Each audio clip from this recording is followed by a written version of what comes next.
Hello everyone, my name is doctor Ram. आज अपन बात करेंगे मेडिकल रिपोर्ट या एमएलसी कैसे बनाते हैं। बहुत लोगों को डाउट रहता है कि क्या लिखना होता है, क्या नहीं लिखना होता है, कोर्ट में जाके जवाब भी देना होता है कोर्ट एविडेंस के टाइम पे। तो मैं आज आपको बताऊंगा एक बहुत अच्छे तरीके से कि आप एक एमएलसी रिपोर्ट कैसे बना सकते हैं। और जो जिस केस पे अपन आज रिपोर्ट बना रहे हैं वो है एक हैंगिंग का केस है। 28 ईयर ओल्ड मेल पेशेंट है जो एडमिट हुआ था हॉस्पिटल में। अब अपन को उसकी एमएलसी बनानी है, क्योंकि ये पेशेंट एडमिट है तो अपन को पुलिस की तहरीर का वेट नहीं करना होता है। इस ऐसे केस में अपन को खुद से ही एमएलसी बनानी होती है, एंड एमएलसी बना के फिर अपन को पुलिस को इन्फॉर्म करना होता है, आईपीसीआर करनी होती है। ठीक है, तो आज हम इस केस पे डिस्कस करेंगे। अगर आप लोग नए हैं तो चैनल को सब्सक्राइब करें। चलिए अब शुरू करते हैं। तो एक 28 ईयर ओल्ड मेल पेशेंट का हिस्ट्री है। अलाइज हिस्ट्री क्या होगा इसका कि हैंगिंग ऑन, सपोज अब मैं आपको एक एग्जांपल दे रहा हूँ, तो आप 2 दिन पहले का ले लो या 1 दिन पहले का ले लो। तो आप उसमें डेट लिख सकते हो कि हैंगिंग ऑन इतना डेट को, एट अराउंड जिस टाइम पे उसने फांसी लगाई थी, मतलब खुद को हैंग किया था, वो टाइमिंग लिख देंगे।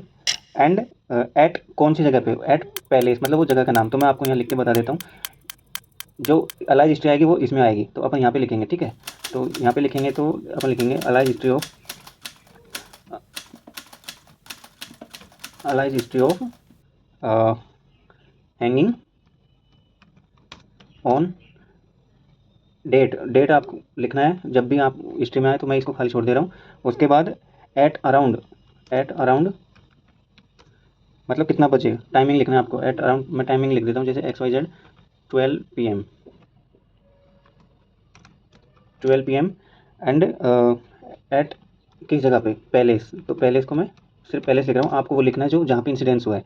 ठीक है, ये सब लिखना है। लेकिन सबसे लास्ट में ये चीज़ जरूर, एज स्टेटेड बाई हिमसेल्फ। ठीक है, ये जरूर ऐड करना है कि वो खुद से, उसने अपन को हिस्ट्री खुद से दी है। तो अलाइज हिस्ट्री क्या हो जाएगी, Aliza's history hanging on date at around 12 PM at palace. इसमें जगह का नाम आ जाएगा, पैलेस की जगह, एज स्टेटेड बाई हिमसेल्फ। तो ये तो हो गई उसकी हिस्ट्री। ठीक है, ये तो एक मतलब परफॉर्म है। आप इसमें जब शुरू से फिल करोगे तो यहाँ पे डिस्पैच नंबर आ जाएगा जो आपके रिकॉर्ड पे होता है। यहाँ पे इंजरी नंबर आ जाएगा जो आपके उसमें चल रहा है रजिस्टर में। आप ये डेट इसमें जिस डेट को आप बना रहे हो ये डेट उसमें आ जाएगा, टाइमिंग आ जाएगा। और पुलिस थाना वो आप खाली छोड़ दोगे, जब भी कोई तहरीर आएगी इससे रिलेटेड तो उसमें ये बाद में फिल कर लिया जाएगा, ये भी खाली छोड़ देना है।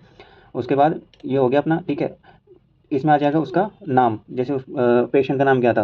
अब मैं ABCD कर दे रहा हूँ। ठीक है, अब आप जो भी होगा वो लिख सकते हो उसमें। इसमें उसमें पिताजी का नाम आ जाएगा, इसमें उसका एज आ जाएगा, इसमें उसका कास्ट आ जाएगा, एंड ये में उसका एड्रेस आ जाएगा।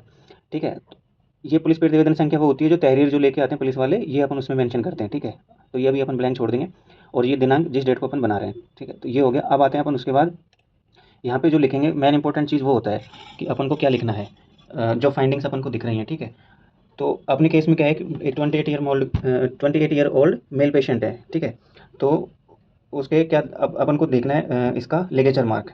ठीक है, अगर अपन लिगेचर मार्क देखेंगे तो इसके गले पे चारों तरफ है, ये फ्रंट का हो गया। ठीक है, उसके बाद ये फ्रंट का हो गया जो एकदम सामने दिख रहा है। ये राइट साइड में हो गया, ये राइट साइड में है जो कहाँ तक एक्सटेंड कर रहा है। ठीक है, ये चीज़ें अपन को सब कुछ इसमें मेंशन करना होगा। ठीक है, तो अब अपन शुरू करते हैं। अपने केस में क्या है, सबसे पहले मैं आपको वो स्टेप बता देता हूँ कि अपन को लिगेचर मार्क जो है उसको कैसे मेजर करना है। अपने पास एक मेजरिंग टेप होनी चाहिए। सबसे पहले अपन टोटल सरकमफ्रेंस नेक का होगा वो मेजर कर लेंगे। ठीक है, टोटल सरकमफ्रेंस ऑफ नेक। ठीक है, टोटल सरकमफ्रेंस ऑफ नेक का मेजर कर लिया, सपोज आ गया 34। उसके बाद अपन लिगेचर मार्क जो है इसकी इसको इसकी पोजीशन अपन को बतानी है। ठीक है, कि ये कहाँ पे है, अब वो थायराइड है या बिलो थायराइड। अपने केस में क्या था, ये बिलो थायराइड कार्टिलेज था, तो अपन इसको क्या लिखेंगे, बिलो थायराइड कार्टिलेज। एंड इसकी जो मेजरमेंट करेंगे इधर चिन से मेजर करेंगे जहाँ तक अपन को लिगेचर मार्क आ रहा है, तो ये आ जाएगा सपोज 5 सेंटीमीटर।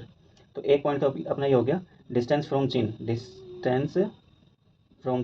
ठीक है, मैं आपको लिख के बता देता हूँ। डिस्टेंस पहले तो लिखता हूँ टोटल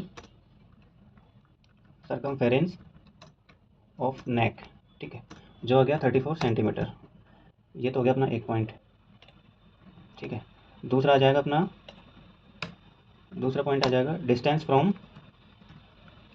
फ्रॉम चिन। ये कितना होगा अपना, ये अपन मेजर कर लेंगे जहाँ से जितना भी होगा वो अपन इसमें मेंशन कर देंगे। ठीक है, तो डिस्टेंस फ्रॉम चिन कितना आ जाएगा, जितना भी मेजर करेंगे, सपोज 3 या 4 5 जो भी हो, तो मैं आप यहाँ पे आपको एग्जांपल दे दे रहा हूँ 5 सेंटीमीटर का। ठीक है, एक पॉइंट ही हो गया। दूसरा अपन मेजर कर लेंगे डिस्टेंस फ्रॉम राइट ईयर। ठीक है, राइट ईयर से इसकी अपन मेजर कर लेंगे कि कितने नीचे तक ये है। ठीक है।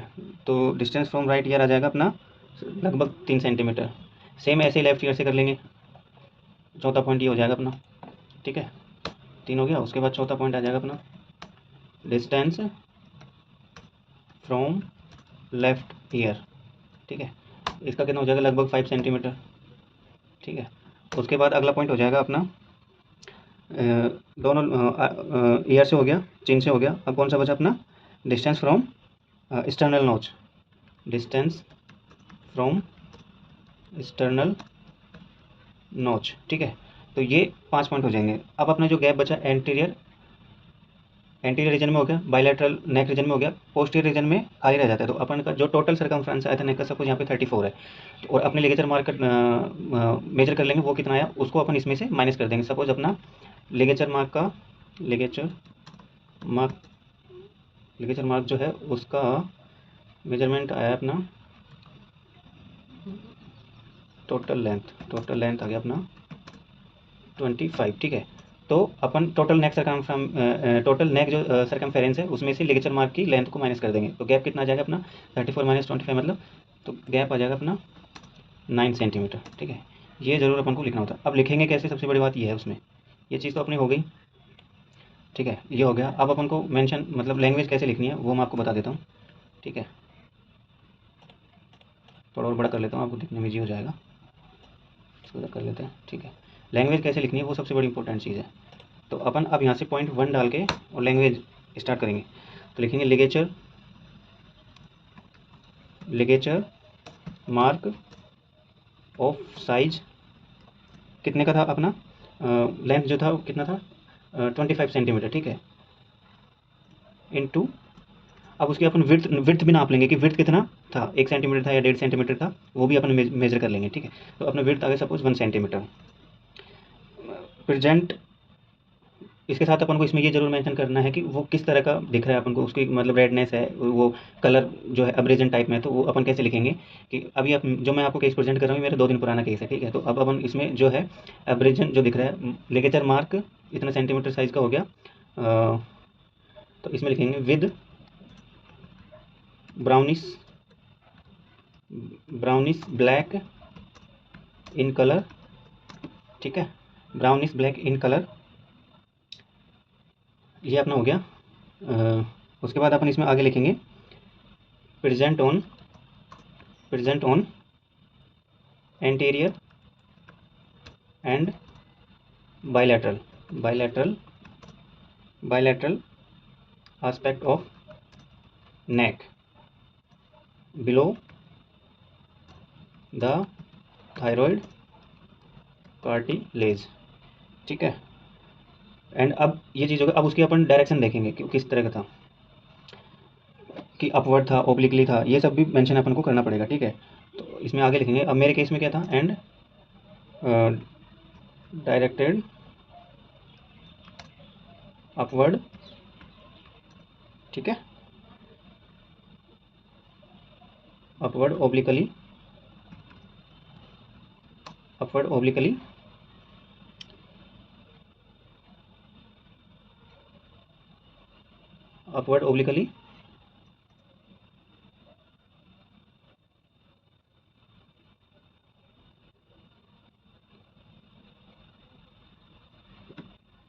एक सेकेंड, ओब्लिकली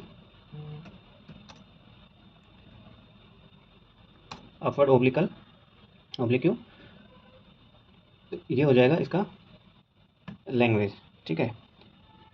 अब इसके बाद अपन क्या करेंगे, ये सारी चीज़ें लिख देंगे कि टोटल सरकमफ्रेंस ऑफ नेक कितना था, ये सारी चीज़ें मेंशन कर लेंगे। उसके बाद आता है अपना, ये तो मैं एक साइड में कर देता हूँ। उसके बाद अपन यहाँ पे लिख देंगे MI, कोई भी 2 ले लेंगे, जैसे कि टैटू मार्क, ठीक है, प्रेजेंट ऑन दिस साइड, एक ही हो जाएगा, दूसरा कुछ भी हो जाएगा, OSM old scar mark present, ठीक है, वो भी अपन मेंशन कर देंगे। वाइटल्स लेना बहुत जरूरी है। वाइटल्स में क्या करेंगे, वाइटल्स कर देंगे अपन विद इन नॉर्मल लिमिट, ठीक है। यहाँ प्रॉपरली पूरा भी लिख सकते हो, BP कितना था, हार्ट रेट कितना था, ठीक है, पल्स रेट कितना था, एंड SpO2 लिख सकते हो, ठीक है, पेशेंट कॉन्शियस है या अनकॉन्शियस है, वो सब चीज़ें अपन को यहाँ पे लिखना पड़ेगा। उसके बाद आता है अब सबसे इंपॉर्टेंट पॉइंट आता है कि आप ओपिनियन कैसे रखोगे। तो अब अपन को ओपिनियन क्या करना है, प्रिजर्व रखना है, सॉरी रिजर्व रखना है, सॉरी ओपिनियन क्या करना है अपन को, रिजर्व रखना है, ठीक है। ओपिनियन रिजर्व रख लेंगे और अपना खुद का फाइनल। उसके अलावा अपन को क्या सजेस्ट करना है, अगर पेशेंट प्रॉपरली बोल पा रहा है, ठीक है, कुछ बोलने में दिक्कत नहीं है, तो अपन को ENT के ओपिनियन की ज़रूरत नहीं है। अगर बोलने में कुछ दिक्कत आ रही है, ठीक है, तो अपन ENT का भी ओपिनियन उसमें ले लेंगे, ठीक है। एक हो जाएगा ENT ओपिनियन, दूसरा हो जाएगा, अब उसमें आपको एग्जामिन करना है, ठीक है। अगर हैंगिंग का केस है तो आपको दोनों आंखों पे वो देखना है, ठीक है। स्क्लेरा पे आपको देखेगा, कंजेशन मिलेगा आपको, ठीक है। तो मैं आपको एक फ़ोटो भी दिखा देता हूँ। कंजेशन मिलेगा तो अपन उससे फिर ये पूछना है, अगर आपको कोई देखने में दिक्कत आ रही है, कुछ भी आ रही है, तो अपन ऑफ्था का भी एक ऑफ्थाल्मोलॉजी का भी ओपिनियन ले लेंगे, ठीक है। अगर नहीं आ रहा है कोई दिक्कत तो अपन को दोनों में से ENT और आई का कुछ भी लेने की जरूरत नहीं है, अगर बोलने करने में कुछ भी दिक्कत नहीं है तो। उसके बाद आता है इंपॉर्टेंट जो है वो है साइकियाट्रिक। साइकियाक का ओपिनियन तो लेना ही लेना है, क्योंकि कुछ मेंटली वो मतलब परेशान है, कुछ घर में कुछ और भी कुछ उनका फैमिली इश्यूज़ होगा, इस वजह से उसने ये सब करने की सोची है, ठीक है। तो इसका एक गलत इफेक्ट पड़ता है खुद पे एंड उसके आसपास रहने वालों पे, तो इसके लिए अपन को साइकेट्रिक रेफरेंस तो कराना ही कराना है, ठीक है। तो ये सब चीज़ें होगी। और अगर आपको गर्दन में कुछ लग रहा है तो एक एक्सरे एडवाइस कर सकते हो, एक्सरे एडवाइस, ठीक है। Cervical spine, cervical spine AP and lateral, ठीक है, व्यू। तो ये अपन एडवाइस कर सकते हैं, ठीक है। तो ये एक परफॉर्मा होता है, एक मेडिकल रिपोर्ट MLC बनाने का, एक हैंगिंग के केस में जो मैंने आपको बताया है। कुछ डाउट हो, कुछ क्वेश्चन हो पूछने का, तो आप कमेंट में करके पूछ सकते हैं। और वीडियो अगर अच्छा लगा हो तो अपने दोस्तों के साथ शेयर करें, चैनल को सब्सक्राइब करें। Thank you.